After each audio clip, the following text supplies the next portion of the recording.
মানে ফুসফুসতারিত বাতাসটা মুখ দিয়ে কম বের হবে সেটা হচ্ছে অল্প প্রাণ। আর যখন আমার বাতাসটা বেশি প্রয়োজন হবে মুখ দিয়ে বেশি বের হবে তখন সেটা হচ্ছে মহাপ্রাণ। এই শ্রেণীতে যারা আছে 1 নাম্বার সিরিয়ালে এবং 3 নাম্বার সিরিয়ালে যারা আছে এদেরকে উচ্চারণ করতে গেলে আমার বাতাসটা কম বের হয় সেজন্য এরা সবাই হচ্ছে অল্প প্রাণ।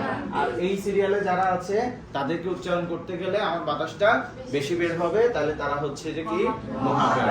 তাহলে এই অল্প প্রাণ মহাপ্রাণ শেষ, ঠিক আছে? আচ্ছা এইবার আসো ঘুষ আর অঘুষ নাকি ঘুষ নাকি ঘোষ?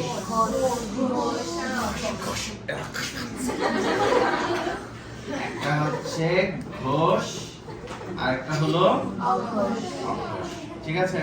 আচ্ছা এখন ঘোষ জিনিসটা কি? ঘোষ বললে মাথায় আসে যে ঘুষ, মানে একটা হচ্ছে ঘুষ খায় আর একটা ঘুষ খায় না, ঠিক আছে? আচ্ছা তো এখন আসো কারা ঘুষ খায় কারা ঘুষ খায় না সেটা আমরা দেখবো, কিন্তু তার আগে আসলে বোঝা উচিত ঘোষ জিনিসটা কি। ঘোষ মানে হচ্ছে আমাদের এই জায়গাতে দুইটা ভোকাল কর্ড আছে, কি বলে এটাকে? যারা গিটার যা বাজানো যারা শিখে তাদেরকে কর্ড দেয়, তাই না? কর্ড দিয়ে বাজাতে দেয়, তাই না?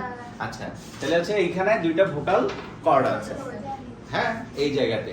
তো কর্ড হচ্ছে গিটারের যেগুলা ওই যে যেই এটাকে কি বলে? কর্ডই বলে না? ক্লিপ যেগুলো দিয়ে বাজায় গিটারের হাতে, এটা কি দেয়? কি? হ্যাঁ এই পিক গুলার মধ্যে এরকম দুইটা কর্ড আছে। অনেক সময় যখন আমরা কোনো ধ্বনি উচ্চারণ করি তখন অনেক সময় এরা কাঁপে, এই দুইটা কাঁপে, আবার অনেক সময় কাঁপে না, অনেক সময় কাঁপে না। তো যখন কাঁপে কম্পন হয়, বইয়ের ভাষায় এটাকে কি বলে দেখো, বইতে লেখা আছে শব্দসৃষ্টি। আচ্ছা এখানে ঠিক আছে, নাদধ্বনিও বলা হয় ঘোষধ্বনিকে। তাহলে যখন কম্পন হয়, কথা হচ্ছে নাম্বার কিন্তু মাইনাস যাবে, এখনো সবাই পিওর আছো, কোথাও মাইনাস নাই কিন্তু এখনো। দেখো তাহলে হচ্ছে যখন কম্পন হবে, হ্যাঁ তখন হচ্ছে ঘোষ, যখন কম্পন হবে না তখন হচ্ছে অঘোষ। এখন এই জিনিসটা খুব সূক্ষ্ম বিষয়, এটা বুঝতে আমাদের মানে একটু সমস্যা হতে পারে, তারপরে খেয়াল করলে পারবা। যেমন আমি যখন বলি ক খ, আচ্ছা বলো কোনটা শুনলে তোমার ভারী লাগবে?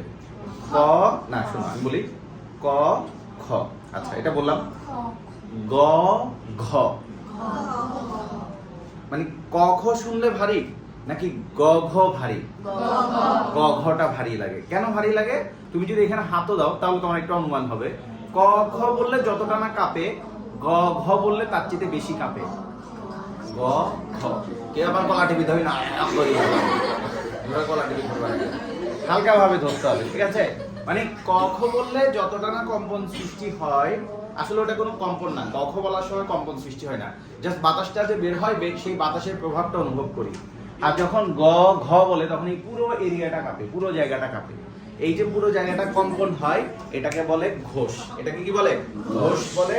আর এই জায়গাটাকে বলে, এরা এই 1 2 সিরিয়ালে যারা থাকবে, 1 2 তে যারা আছে তারা হচ্ছে অঘোষ, এরা কাঁপে না। আর 3 4 5 এ সরি 1 2 তে হচ্ছে অঘোষ। না হ্যাঁ বলছি, ঠিক আছে? অঘোষ হচ্ছে 1 2 আর 3 4 5 এরা হচ্ছে ঘোষ। কোন কোন জায়গায় 5 কে ঘোষের মধ্যে ফেলে না, কোথাও কোথাও ফেলে, সমস্যা নাই, আমরা শিখে রাখি, ঠিক আছে? অর্থাৎ এই সিরিয়ালে যারা আছে স্যার দেখো, হ্যাঁ দেখো এই যে এই সিরিয়ালে যারা আছে 1 2 তে এরা হচ্ছে অঘোষ। এদেরকে উচ্চারণের সময় অনুরণন হয় না, কম্পন হয় না, কম হয়।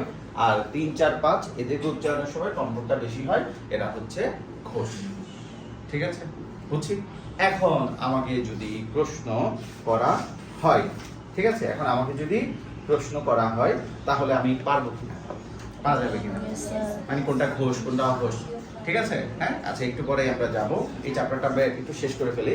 16 নম্বর পৃষ্ঠাতে চলে যাই, বইয়ের 16 নম্বর পৃষ্ঠাতে চলে যায়। আচ্ছা না, 16 নম্বর পৃষ্ঠায় যাওয়ার আগে কণ্ঠ তালব্য মুঠা দন্ত এগুলো আমরা পড়ে ফেলেছি গত ক্লাসে, এগুলো আমরা পড়ে ফেলেছি, ঠিক আছে? ওষ্ঠ এগুলো পড়া হয়ে গেছে, নাসিক্যও পড়া হয়ে গেছে, ঠিক আছে? আচ্ছা এবার দেখি তোমার 15 নম্বর পৃষ্ঠাতে আসো সবাই। 15 নম্বর পৃষ্ঠাটা নীরবে, নীরবে যেই দল যতটা নীরব থাকবে সে তত বেশি নাম্বার পাবে। আমি এটার উপর নাম্বার দিব। নীরব পাঠ, এটাকে কি বলবো আমরা? নীরবে জাস্ট 2 মিনিট এটা রিডিং পড়ো, 2 মিনিট এটা পড়ো। যদি কারো প্রশ্ন থাকে আমাকে বলবে, এই পৃষ্ঠাটা পড়ো, নীরবে, একদম নীরব। কথা বললে কিন্তু নাম্বার মাইনাস যাবে।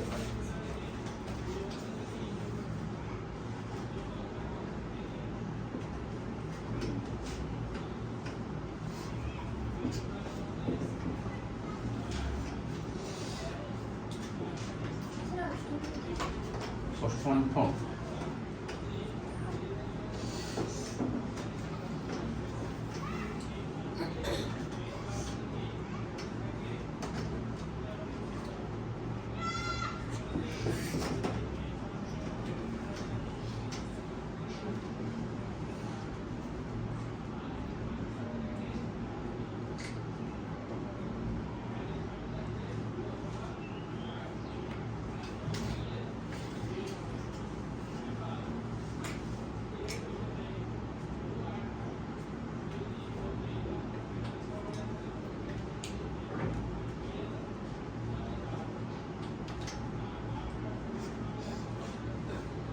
দুইজনকে দেখা যাচ্ছে হাসাহাসি করতেছে, নাম্বার কিন্তু মাইনাস যাবে। যে কোনো দলের আর কি, দুইজন হাসাহাসি করতেছে।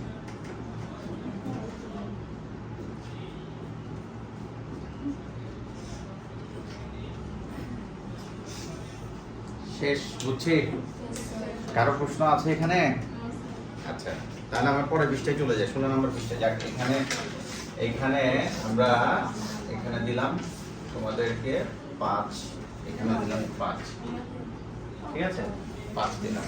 ওকে, আচ্ছা এবার দেখো পরাশ্রয়ী ধ্বনি, যেটা বলছে পরাশ্রয়ী ধ্বনি কোনগুলা এখানে বলেছে, দেখো অনুস্বার, বিসর্গ, চন্দ্রবিন্দু, এই তিনটাকে কি বলেছে?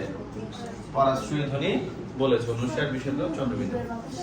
হ্যাঁ, মুখের ভেতর থেকে যে বাতাসটা বের হয় সেটাকে মুখ বিবরের বাতাস বলে, ঠিক আছে।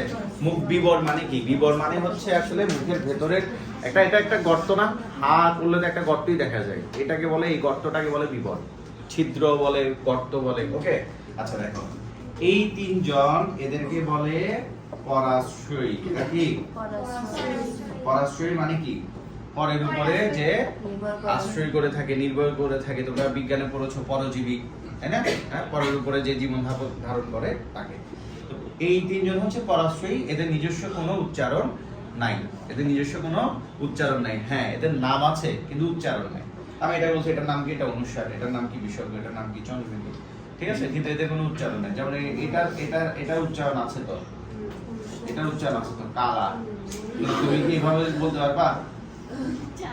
হবে এটা হবে না, তাই না? অনুসারালা, তুমি তো নতুন শব্দ বানাচ্ছো, তাইলে অনুসারালা না, ঠিক আছে। দেখো তাহলে এদের উচ্চারণ নাই, এরা সব সময় আরেকটা বর্ণের পাশে বসলেই তবেই সে উচ্চারণ হতে পারে, না হলে সে নিজে উচ্চারণ হতে পারে না। তাহলে যদি বলে পরাশ্রয়ী বর্ণ কয়টি, তাহলে কয়টি বলবো?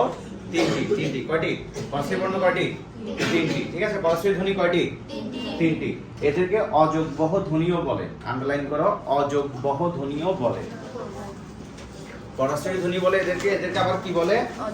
অযোগবহ ধ্বনিও বলে, ঠিক আছে। আচ্ছা, এখানে সূক্ষ্ম কিছু বিষয় আছে, এগুলো একটু আমাদেরকে খেয়াল করতে হবে। যেমন অঘোষ ধ্বনিকে 15 পৃষ্ঠায় একটু আসো তো, স্যার 15 পৃষ্ঠায় আসো তো, 15 পৃষ্ঠা আবার একটু ব্যাক করো তো।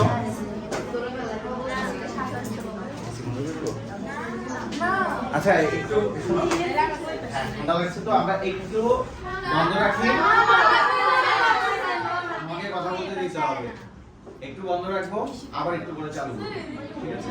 ওকে, কারণ আমি বলি, কারণটা আমি বলি। গরমে মানুষ বাংলাদেশে খুব একটা অসুস্থ হয় না, কিন্তু ঠান্ডাতে মানুষ অসুস্থ হতে পারে, নিউমোনিয়া হয়ে যেতে পারে, হসপিটালাইজ হতে পারে, মৃত্যুর কারণ হতে পারে, যেটা আমি দেখেছি ঘটেছে। এসির হাওয়া থেকে অসুস্থ হতে শত মানুষকে দেখেছি। তো আমরা একটু বিরতি নিয়ে আবার চালু করবো, কেমন? ঠিক আছে, দেখো স্যার, মনোযোগ। ওকে, এটাও বন্ধ রাখবে কিছুক্ষণ, 2 মিনিটের জন্য, আবার পরে চালু করবো। দেখো, এটা তো আমি আন্ডারলাইন করো। অঘোষ ধ্বনি কথা হচ্ছে কিন্তু এই টিমে কোন টিম জানো তোমরা? বিএমডব্লিউ বেশি তুলতেছে। দেখো অঘোষ ধ্বনির পাশে এই যে অঘোষ ধ্বনিকে কি ধ্বনি বলছে? অঘোষ ধ্বনিকে বলছে শ্বাস ধ্বনি। কি ধ্বনি? শ্বাস ধ্বনি। অঘোষ ধ্বনিকে কি ধ্বনি বলছে? শ্বাস ধ্বনি বলে। ঠিক আছে, ঘোষ ধ্বনিকে নাদ ধ্বনি বলে। এগুলো জানতে হবে। ঘোষ ধ্বনিকে কি ধ্বনি বলে? নাদ ধ্বনিও বলে। ঠিক আছে, ওকে। এই দুইটা নাদ মানে হচ্ছে আওয়াজ। বললাম আর্তনাদ, আর্তনাদ শোনা গেল, বললাম আর্তনাদ মানে চিৎকার করে আওয়াজ করা, এটাকে নাদ মানে হচ্ছে আওয়াজ। ঠিক আছে, আচ্ছা ঠিক আছে। পরাশ্রয়ী ধ্বনিকে তাহলে আরেকটা কি ধ্বনি বলে? যোগ, অযোগ বহ। কি বহ? অযোগ বহ মানে যেটা যোগ হয় না, যেটা কি হয় না? যোগ হয় না। সে বর্ণমালার সাথে আসলে যুক্ত নাই, সে কিন্তু বর্ণমালার বাইরে। এই যে একেবারে লাস্টের দিকে অনুস্বার, বিসর্গ, চন্দ্রবিন্দু এগুলো একদম শেষের দিকে। এবং এরা কি করে? নিজস্ব কোনো উচ্চারণ নাই, আরেকজনের সাথে বসলে তবে উচ্চারণ হতে পারে। তাহলে পরাশ্রয়ী ধ্বনি কয়টি? পরাশ্রয়ী ধ্বনি কয়টি? কি কি? অনুস্বার, বিসর্গ, চন্দ্রবিন্দু। এটাকে আমরা হয়তো অনেকে অনুস্কার পড়েছি কিনা, কেউ কি অনুস্কার পড়েছে? হ্যাঁ, অনুস্কার হবে না, এটা হচ্ছে অনুস্বার। ঠিক আছে, এবং এটাও জেনে রাখি, মানে আমার এই যে অনুস্বার, অনুস্বারের বড় ভাইকে, অনুস্বারের বড় ভাই হচ্ছে উম। অনুস্বারের বড় ভাইকে উম। হ্যাঁ, অনুস্বারের বড় ভাই, কারণ যেখানে যেখানে মানে যেখানে উম বসে না সেখানে অনুস্বার বসে। যেমন ধরো যে তুমি যখন বলবা যে রং, তুমি যখন বলবা কি? হ্যাঁ, এই জন্য চলে